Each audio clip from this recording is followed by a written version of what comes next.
we need to talk about air combat on the PlayStation. The first in a series that continues to this day. The series now known as Ace Combat began with a simple first-person flight and fight simulator. The purchase system is pretty nifty as you can buy and sell fighter aircraft which will increase shield, speed, visibility, etc. The command control is pretty annoying and the craft are pretty difficult to control. Damn it. Let me revise that. So initially it's pretty difficult to control your craft, but once you get used to the controls it's actually pretty responsive. Finding your enemies, on the other hand, can be quite a task, because once they zoom on past you, you can be spinning around 360, 720, 914, 40 degrees, and yet you're going to have a hard time finding them. Your co-pilot sure doesn't know how to shut the f*** up. It's located on our left. On the head. And hearing them yammering on and on and on is going to make you want to mute the game. However, the rockin' music tracks will make you change your mind.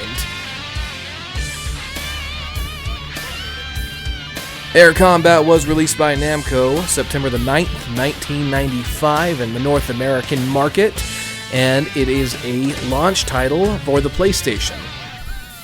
And while Air Combat may be far from the greatest wartime flight simulator game, it was the first on the console.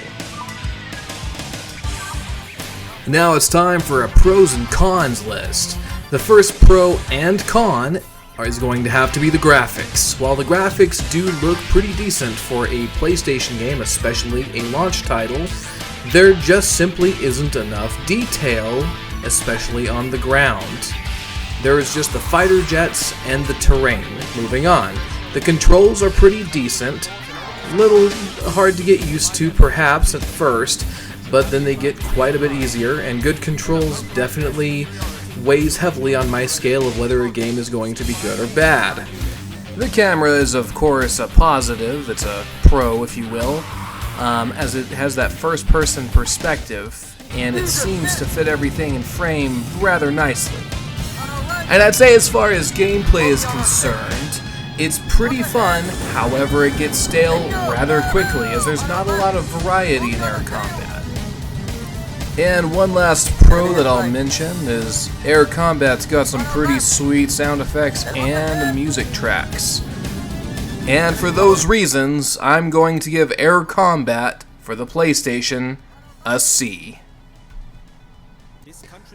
Tune in next time to Cody's super quick PlayStation 1 game reviews, where I'll be talking about Battle Arena Toshinden.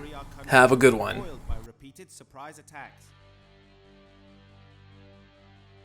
To avoid